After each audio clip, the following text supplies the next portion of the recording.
November the 2nd, 1917. Regent Square, Bloomsbury, London. A street scavenger known to his friends as Jack the Sweeper, no relation to Jack the Ripper, is going about his usual business of sweeping up the leaves and debris of a London square when he comes across a parcel wrapped in sacking just inside the railings of the garden.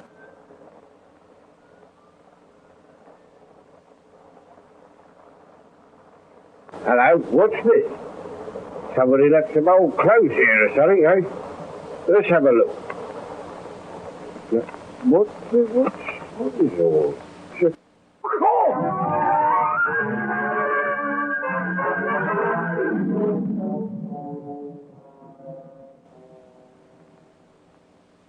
Yes, of course, you are right. Not just a body, part of a body.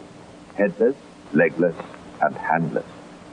The body, or it remains, was covered with delicate underclothing of lace and blue ribbon and was wrapped in a sheet.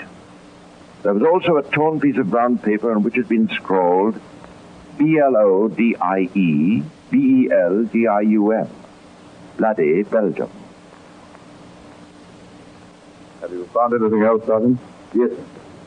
The search was made in the vicinity immediately after the discovery. A little distance away, in another part of the garden, we found the legs of the victim wrapped in paper. Dr. Spilsbury is taking a look at those now. Good. If there's one man in London who may help us, it's Dr. Bernard Spilsbury. Even in those days, the name of young Dr. Bernard Spilsbury had earned the respect and admiration of Scotland Yard. Spilsbury, a hard-working pathologist, had devoted his career and life towards the study of the medical aspect of crime. The problem put to him in this case was one of the most difficult in his professional career. I'm afraid there's no hope of positive identification of the victim until the missing head can be found. It is, of course, a woman, but I think if you can give me a little more time, I may be able to help you with some more information. I'm going back to my laboratory now, and I'll be in touch with you later in the day. Very good, Dr. Spilsbury. Meantime, I'll do everything I can on my side. Of course, there wasn't much to work on except for that bit of paper. Bloody Belgium. I see it spelled Blodie. I wonder what that means.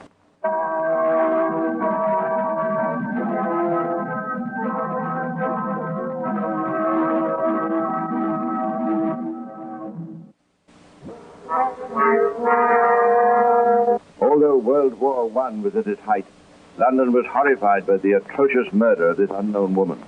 The scrawled message on the piece of paper naturally gave rise to the suggestion that the victim was a Belgian refugee.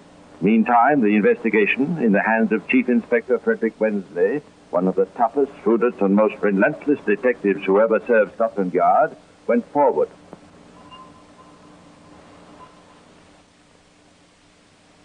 I'll give a knock, Sergeant.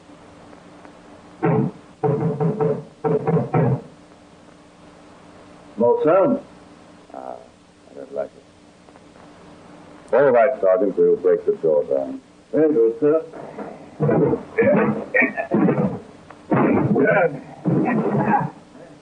All right, I'll go first. Now, this is the place, all right. There's been a fight in here, sir? Apparently. All those bedclothes in the corner. Check them over, Sergeant, and see if they match with the sheet we have. Look like it, sir. And take a look at this counterfeit, covered with blood. Yes, I see. And over here, sir, there's a bucket. It's full of water.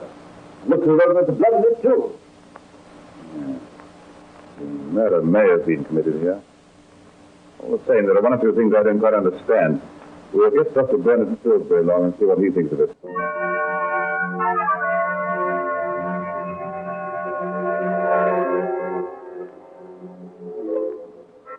It transpired that Madame Gerard had not been seen since 11:15 on the night of October the 31st. In view of Dr. Spilsbury's evidence, it looked as though the inspector was right and that she had been murdered about the time the air raid was in progress.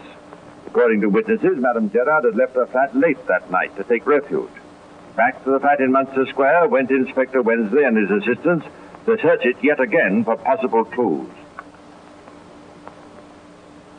Here's something, sir. I found it among the papers on this desk. Now, give it to me. I owe you £50, L-B-O-D-I-E. Voisin. Yes, sir. Voisin. And it's payable on the 1st of November. Voisin. I don't think we've heard that name before in this case. No, sir.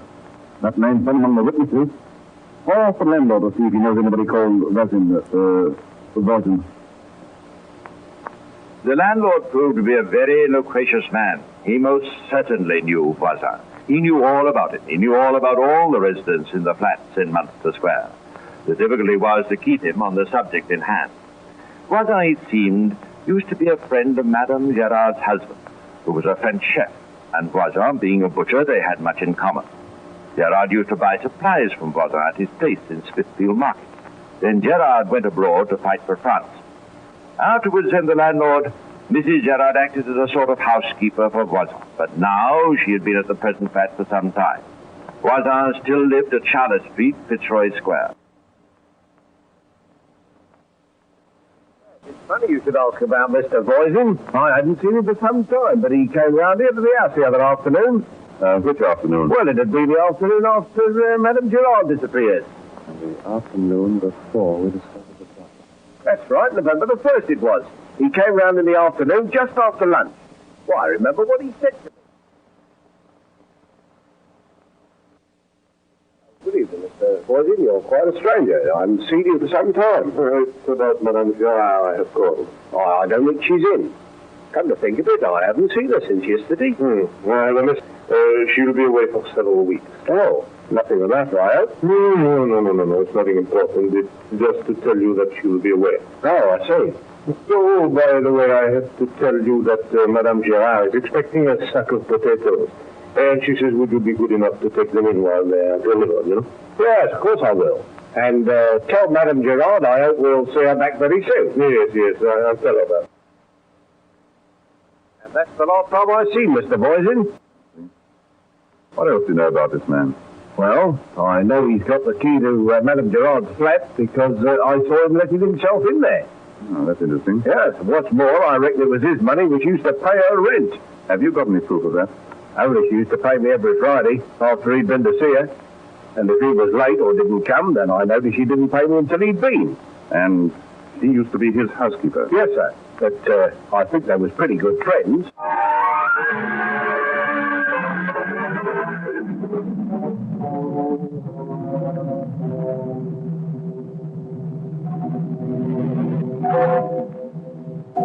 Scotland Yard detectives reconnoitred Voisin's address in Charlotte Street and found that he lived in a basement flat near some stables. Voisin had until recently been a slaughterman employed by a wholesale butcher at Smithfield Market, but was now in charge of his employer's horses. Having sized up the situation, the man from the yard planned a raid.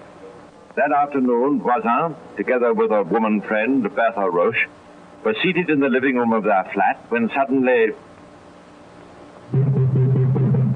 Well, what in the name of the devil? All right, Monsieur Voisin, we're the police. Oh, What do you want?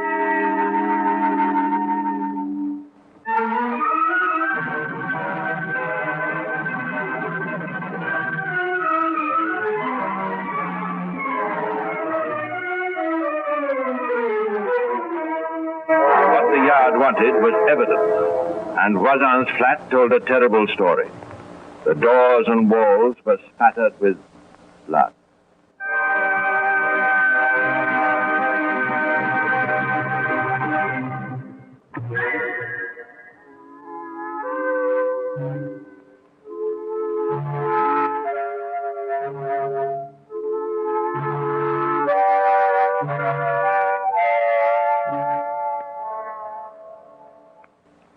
Examination of Voisin's flat left no doubt that it had been the scene of an awful crime. This time, Dr. Spilsbury could confirm the authenticity of the evidence. All right, Monsieur Voisin. I think you'll have to come along with me to Bow Street. Must she come too? Yes, I shall want the lady as well. Now pack some of my things. I'm afraid at the moment I can't allow you to touch anything or take it away with you. Very well. Come along now. While Voisin and Bertha Roche were taken to Bow Street, detectives questioned their neighbors for further evidence. It appeared that on the night of October the 31st, the voices of two women in violent altercation had been heard coming from Voisin's room. This had not commanded much attention at the time on account of the air raid. At about 8 o'clock the following morning, Bertha Roche had been seen by one of her neighbors drawing water from a tap. The neighbor spoke to her, and she replied that Voisin had been killing a calf, and that she was fetching water to wash his shirt. Voisin was searched, and the key to the door of a cellar in Charlotte Street was found in his pocket. Detectives were dispatched to search the cellar, and there, buried in a tub of sawdust, they found the missing head and hands of the murdered woman.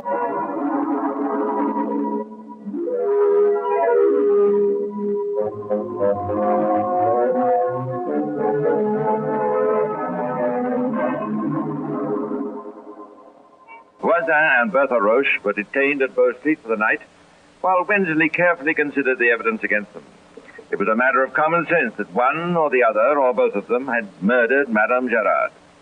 In view of the medical report, however, the extent to which Voisin might be implicated was uncertain. A test occurred to Wednesday which would go a long way towards determining the guilt or innocence of Voisin, and he decided to apply it. Now, Mr. Voisin, I wonder if you'd be prepared to help me. What do you want me to do? Have you any objection to writing the word Bloody Belgium on this piece of paper? No, not at all. Very well. Thank you. Would you mind writing it again? It'll do on the same piece of paper. All right. Thank you. And once again. Thank you very much indeed. Oh, by the way, I see you spell bloody Blodie. Yes. And you spelled it that way 3 times. Yes. Mr. Voisin, do you always spell it that way? I don't know. Louis Voisin and Bertha Roche, I'm going to charge you with the murder of Emilienne Gerard. I must warn you that anything you may say may be taken down as evidence and used at your trial.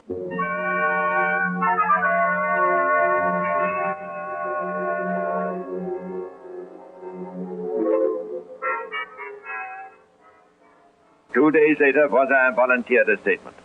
It was an attempt to adapt his own story to the discoveries he knew the police had made, and at the same time to exonerate Bertha Roche. Dr. Spilsbury had, in fact, reconstructed the true story of the crime. The head of the woman was covered with wounds which must have been inflicted with some weapon, such as a poker. There were literally dozens of the wounds. There were cuts and bruises on the woman's hands, which had been caused as she had tried to ward off the blows that had rained upon her head. Whoever had struck the blows was someone of no great physical strength. The woman died not from the direct effect of the blows, but from loss of blood. She survived the attack for probably half an hour. An examination of the heart indicates partial strangulation. We are therefore able to build up the following picture of the crime. The woman was attacked with a poker or similar weapon by someone of no great strength. She fought for her life and no doubt screamed for help. While blows were still being rained on her, a second person must have thrown something over her head, no doubt with the object of stifling her cries. Next we turn to the question of dismemberment. The body was dismembered by someone of unusual strength, who was accustomed to the use of a knife. The cuts indicate experience of dissection, but no surgical knowledge. We can therefore conclude that 2 people were concerned in the crime. And so Dr. Spilsbury, working independently in his laboratory, had reached the same conclusions as Inspector Wensley. Madame Gerard, so far as could be discovered, had never met Bertha Roche, and did not even know of her existence. On the night of the air raid, Madame Gerard had left her flat in Regent's Park and taken shelter in a tube station.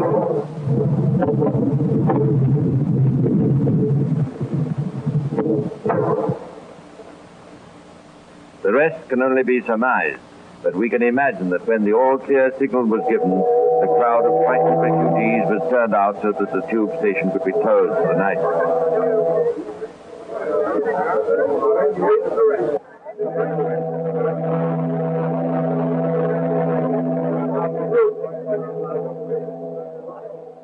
Madame Gerard must have made her way to Voisin's room, intending to spend the rest of the night in the security of his cellar. Here she must have found Bertha Roche. The scene between the two women can be imagined. Both had been in a hysterical terror throughout their race. Madame Gerard, incensed at the discovery of her rival, may have abused Bertha Roche. She, maddened by the other's taunts, must have picked up the weapon nearest to her hand and attacked the intruder.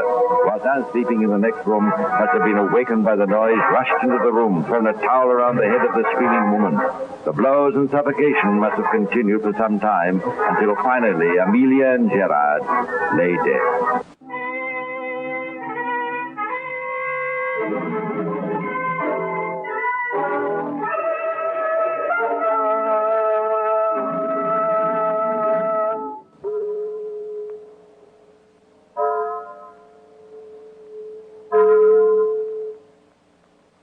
Imagine Voisin and Bertha Roche sitting up all night, talking of ways and means of disposing of the body. And then, next day, Voisin visiting Madame Gerard's flat to lay a false trail of evidence, all to no avail. And finally, Voisin going out on his awful task of disposing of the body. The trial came on at the Old Bailey for Mr. Justice Darling. Spilsbury and Wensley were convinced in their own minds that Bertha Roche must have attacked Madame Gerard, but there could be no legal proof of this. A submission was made on her behalf that there was no case to go to the jury, and the judge gave his ruling. There is a good deal of evidence against Roche to show that she was an accessory after the fact to the murder. But there is not evidence to prove that she necessarily took part in the crime itself. I shall therefore direct the jury to return a verdict of not guilty in regard to her. Bertha Roche was thereupon discharged, and the trial continued with Voisin alone in the dock. The evidence of Dr. Spilsbury decided the case for the prosecution. The jury took only a quarter of an hour to decide that Voisin was guilty. Mr. Justice Darling passed sentence of death in French.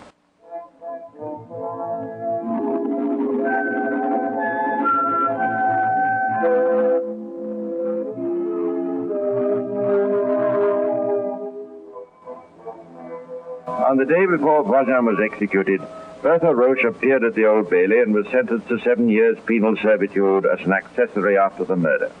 She died in prison a year later. Oh, and by the way, nobody ever discovered why Voisin wrote those crude words on the piece of paper he left with the body. Those words which were to help to hang him for a murder most foul.